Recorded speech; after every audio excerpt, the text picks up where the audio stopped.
Hello, my friends. Welcome to another episode of Deep True Crime, where we explore the different cases that are going on out there.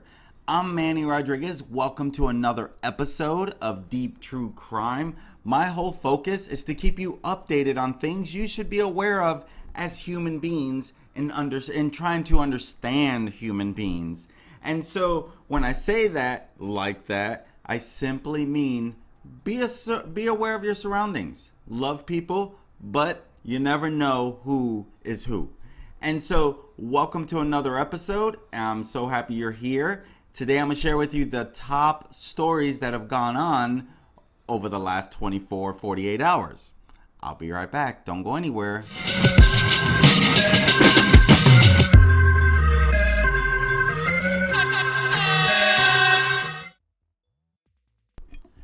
Welcome back, my friends. I'm Manny Rodriguez. Thank you so much for being here today. Let's just dive into it, right? We're digging deep in true crime where we explore the different cases out there. And so the first thing, I want to continue the Gabby Petito update. You see, this is a news sensation everyone continues to talk about.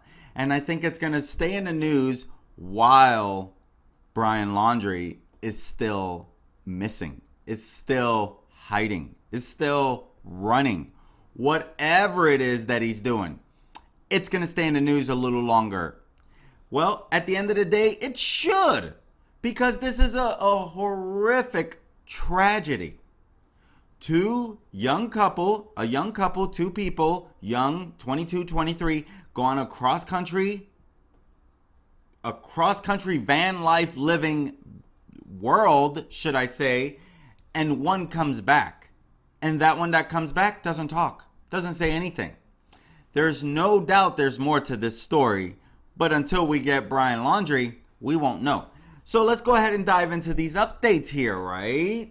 The first thing I want to talk about is, and you guys, if you've been following any bit of time, then you know that I've covered about the Gabby Petito Foundation. Well, they had their first official fundraiser.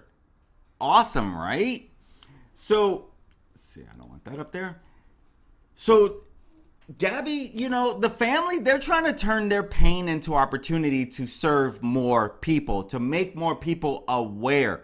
People that go missing, to help the loved ones of those that are missing. And that's exactly what this foundation is. Now, I know at one time they wasn't too sure what that would look like. So, according to Petito's father, Joseph, when he created this foundation in his late daughter's name, he shared on Twitter, "We are looking to help people in similar situations." We're looking to help people in similar situations. Just like Gabby went missing. No one was helping. When it came to the person who knew, the family of the person who knew, no one was helping. No one was giving answers. Everyone was staying quiet. So obviously, what are they supposed to do with this particular incident, right? Like, the family's just trying to turn this into a better thing because no one's talking. So, what are they supposed to do? Turn it into a positive. And so that's exactly what they've worked on doing here, is turning this situation into a more positive situation. And so they had their first fundraiser just less than 24 hours ago, basically. Less than 24 hours they had this. And so according to some organizers, around 200 people attended this event, raising nearly $14,000. That was awesome. And this was just the local. There was more that was expected to be donated through their online efforts. Because as we know, and you can look in the comments below, I've shared with you the only 3 places that you want to make any donation if you do it online.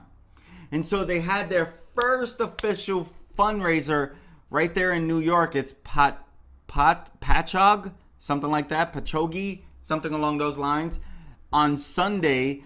And so and this was only days after at least some of the family claimed the daughter's body in Wyoming, right? They went, they got the body, they cremated it, and they spread the ashes of Gabby Petito right where she would love to overlook. If you didn't see that video, check on the channel. I shared with you the video on the picture that Joseph Petito took and where they cremated her, or where they spread her ashes. So you can definitely check it out on the channel. No problem there.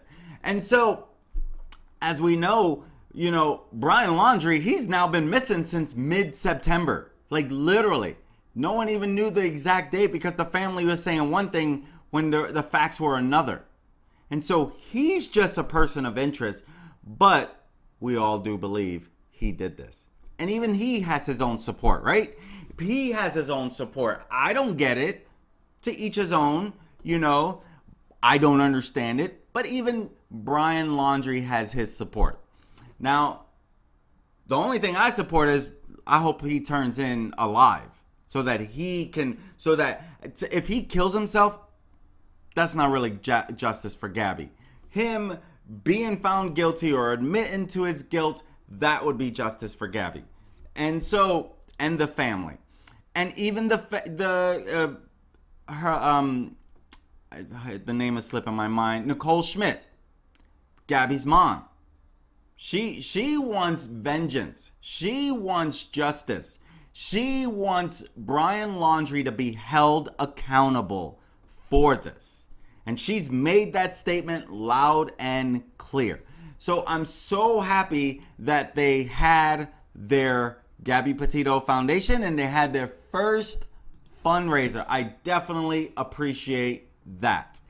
And so, when it comes to a lot of this, right? What are the first impressions when they met Gabby's boyfriend at that time, Brian, right? And so the family actually spoke on this a little bit. And they shared their early impressions of Gabby Petito. And they thought Brian Laundrie was quiet and polite.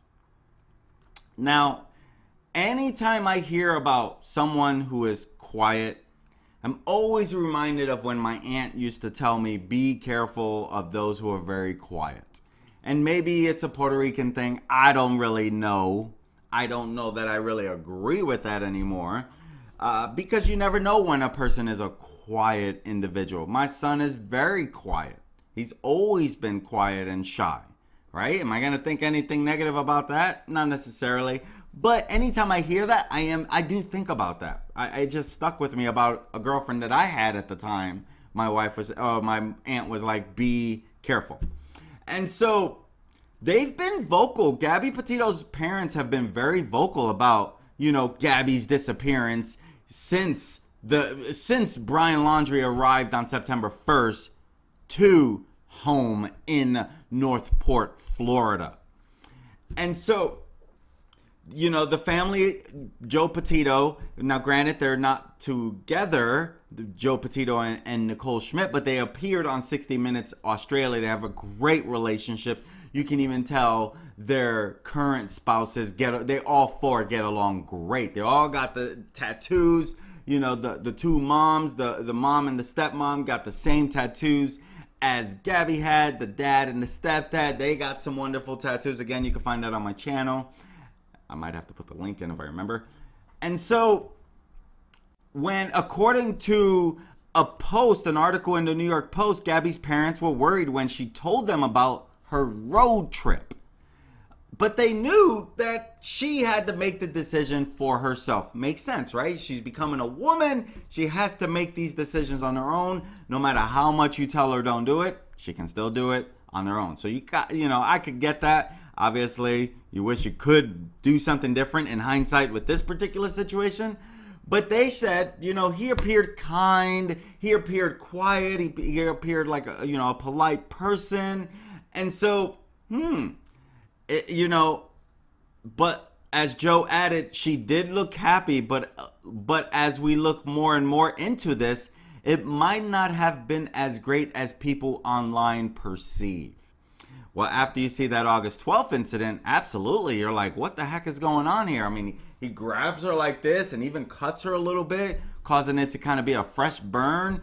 I mean, that poor Gabby. Poor Gabby.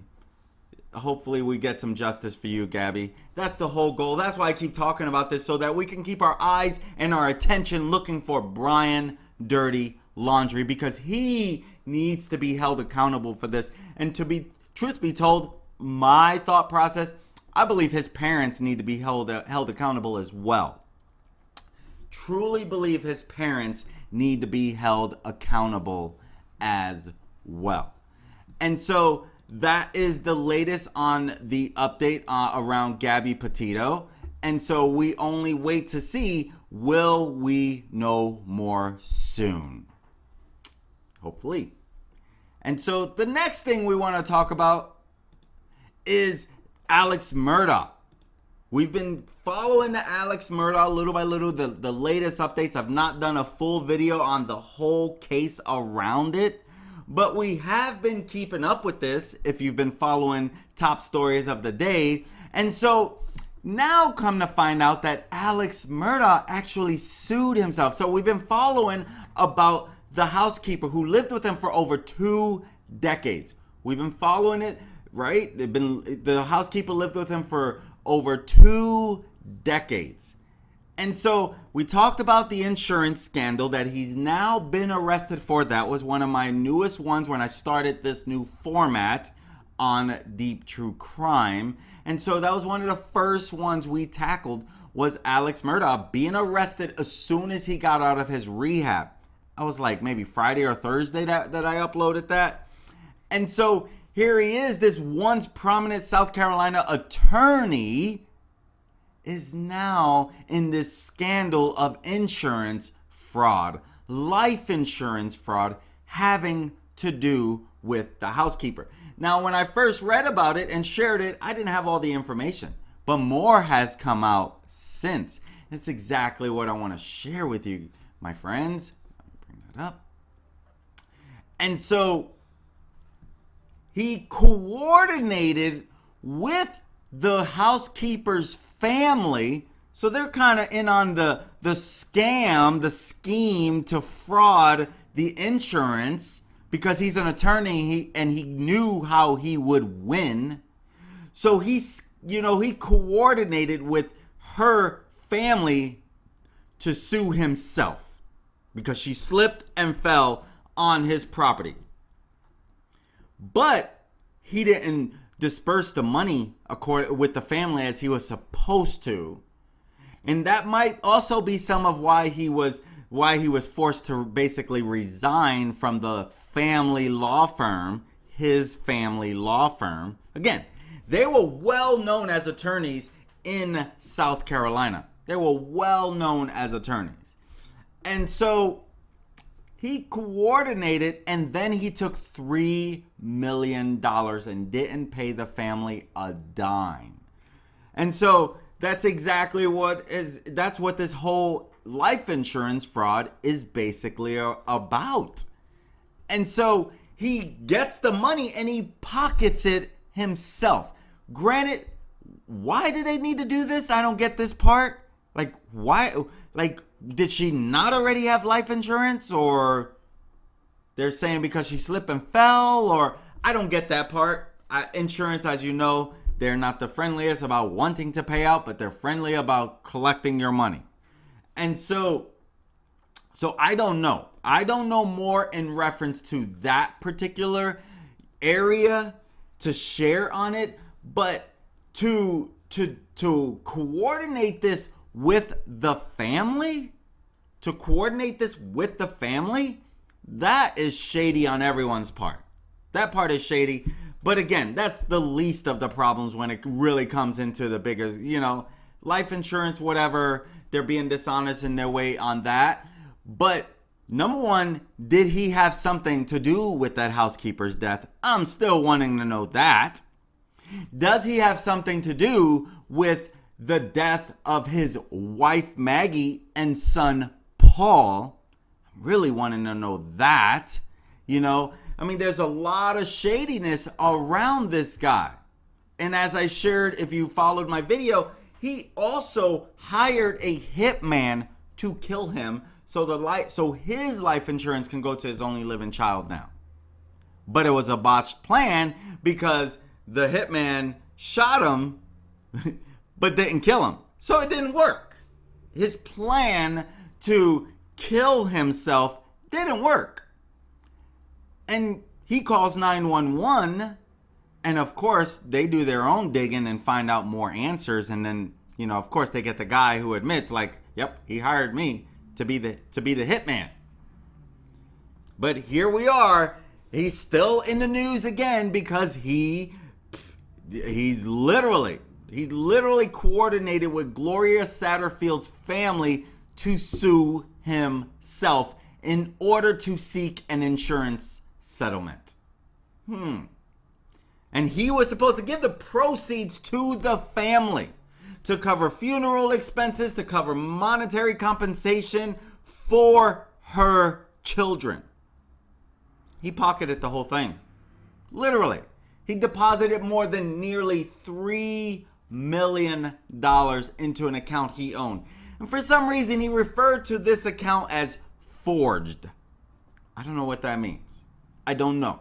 But he named that account Forged. Now, not like Forged Consultants, LLC. That's a company, no affiliation with this man whatsoever. But he used an account called Forged. I don't know. I don't know if he just labeled it that. I don't get that part. Again, more is expected to come. And so, you know, after her death, Murdaugh recommended a specific attorney to the family. And that attorney brokered the settlement for everybody. But come to find out, the attorney had very close ties to Murdaugh. So that's where we stand on that. And, you know, he obviously wanted to deprive them of this money. And he gave them nothing of it. Nothing. And so, again, do they deserve it? If this was not a legal way to get the life insurance, then they most likely did not deserve it. And so I'm not too sure how this part goes. But that's how they got the money. And so since now the illegal activity on Alex's part is that he defrauded them as well. And so that's why he's being arrested for insurance fraud. So obviously they had to share with everyone what all of them were involved with, right? But again, I'm not here to judge. I'm here to spread the word. The word of what's going on out there and all these people being taken way too soon. And that's another one that has been taken way too soon. When she died of a slip and fall, apparent slip and fall. Don't know if we'll find out more there, but very interesting. That's not something you hear a lot, where someone slips and falls. But again, more details. I wasn't there, so can't really say too much on that. So the next thing we want to talk about is man released after 27 years in prison. He's released a year later. He kills. Wow. Like, to do that, number one, you got a sickness. You literally have a sickness. Like, if this is why it's hard to ever let a murderer out, right? It's hard to let a murderer out who's been in prison, right? If he's in prison because he killed, of course, you probably want to take a case-by-case basis. But if he's in prison because he killed, you know, so he already spends 27 years in prison for 1993 murder that he did.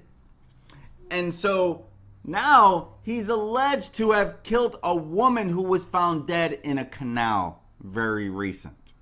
Okay, so this is the man on the left. This is the young lady on the right. Again, taken way too young, too soon, against their will.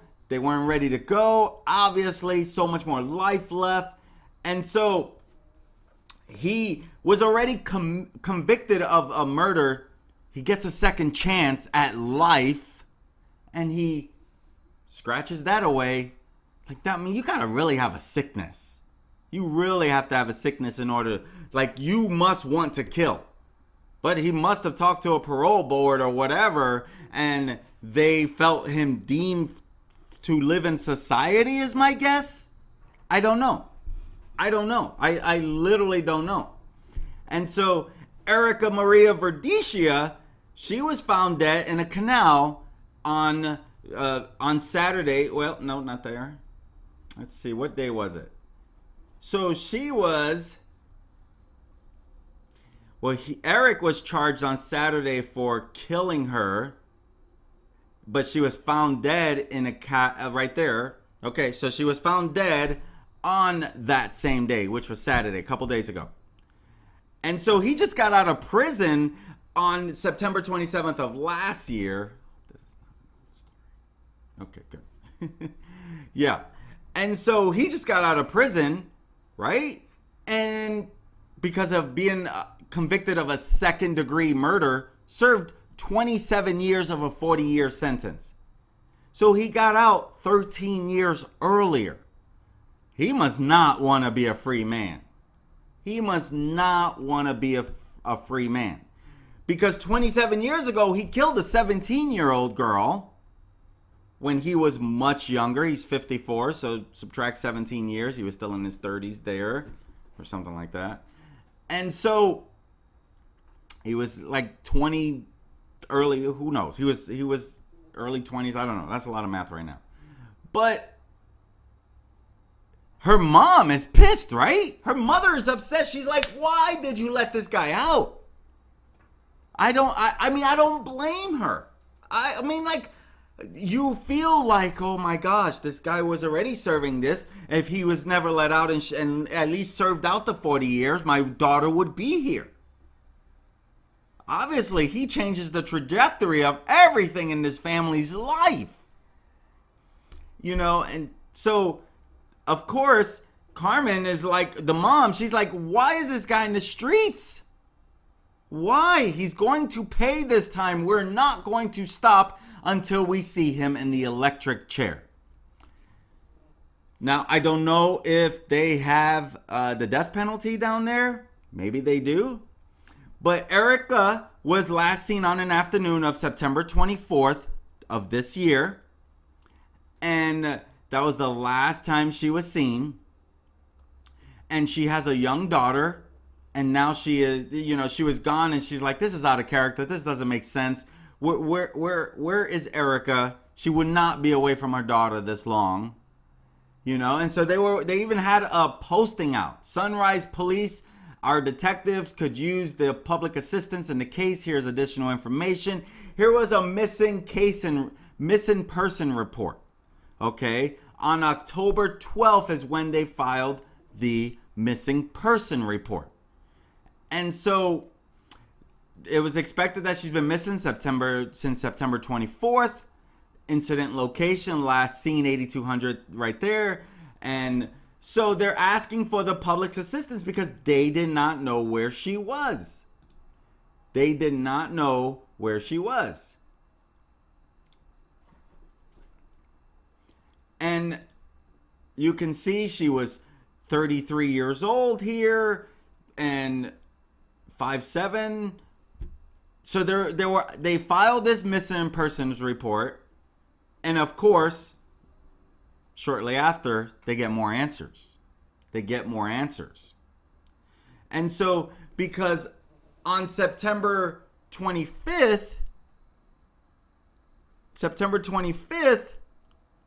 the police shared that they spoke to the now alleged killer, and they spoke to Verdicia, if I'm pronouncing it right, Erica. They spoke to him and Erica during a traffic stop on September 25th. So according to him, or you know what he was sharing, or at least this police report, according to the police report, she was alive on September 25th. Now notice they said they haven't seen her since September 24th. So she was still alive on the 25th. But again, which also means that she, didn't go back to prioritize her daughter at that moment. But again, we don't know why. We don't know why. She literally could have already been in harm's way, even at this moment.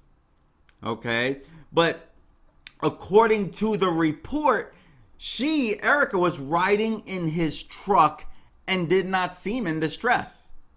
That's according to the officers. And so the police spoke to Pearson again on October 4th. And he claimed he last saw her when they made a gas stop after the traffic stop. After they were stopped, they went to stop for gas and she walked away. She walked away. But that camera footage shows them at the gas station before the traffic stop, not after the traffic stop, which already puts a hole in his story. So technically speaking, he's also the last person to see her. And so when the cops ask, can we search your vehicle? He says, go ahead, search my vehicle. And they find blood inside. And so Pearson's girlfriend, he had a girlfriend who lived across, basically in front of the canal. And she said that he would stare at that canal. The girlfriend of Pearson said he would stare at that canal. And so he would also say to his girlfriend, damn, that, I'm not going to curse, but in other terms, I will say, I guess, biatch stinks. So he would say that, dang, that, I try not to curse, but obviously DAMN is a curse too.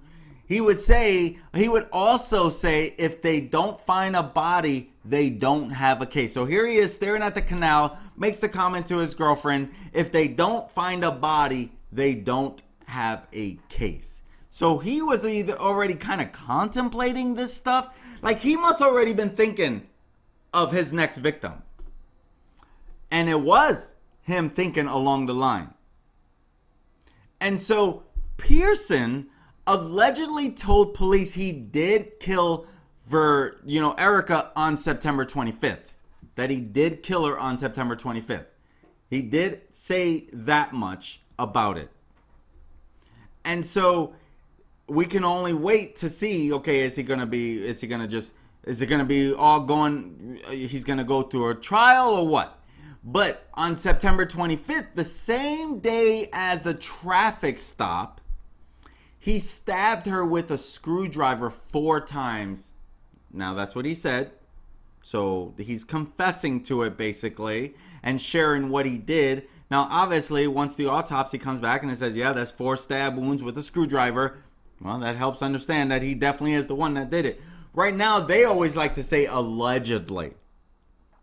Even if you're convicted or you're confessing, for some reason they still say allegedly. I don't know why. Maybe you can share in the comments what you think that reasoning is. But, at least they got him. So now he's held in jail for first-degree murder and a parole violation for the second-degree murder conviction. So it's at least fair to say he most likely will never be seeing the light of day again. At least that's probably fair to say.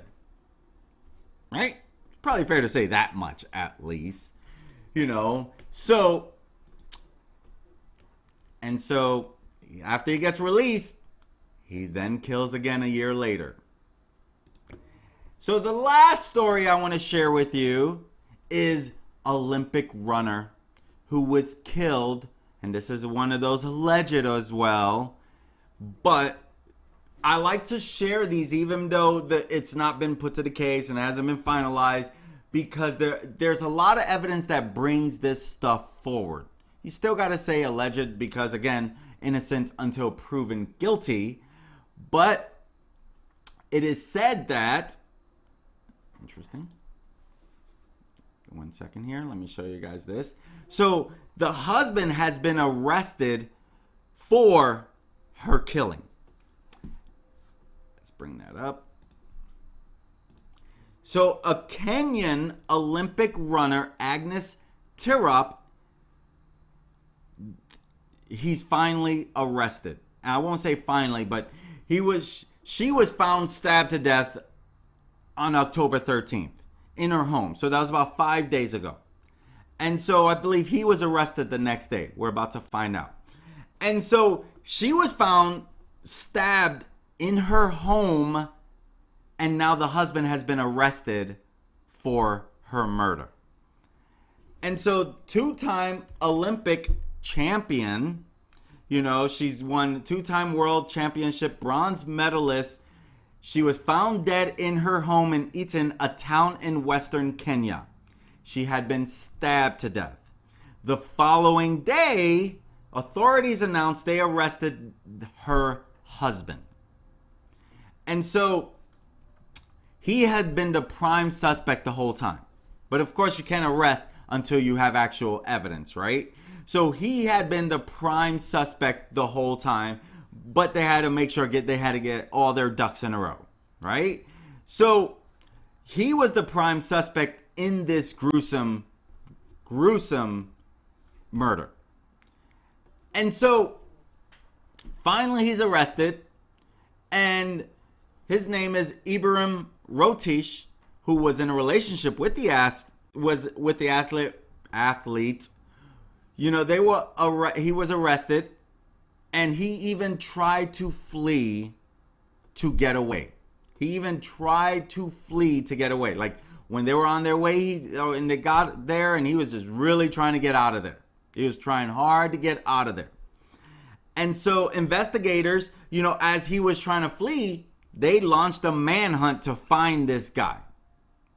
Okay, so what happened was family members started to receive troubling calls, you know, from him crying and begging for God's forgiveness.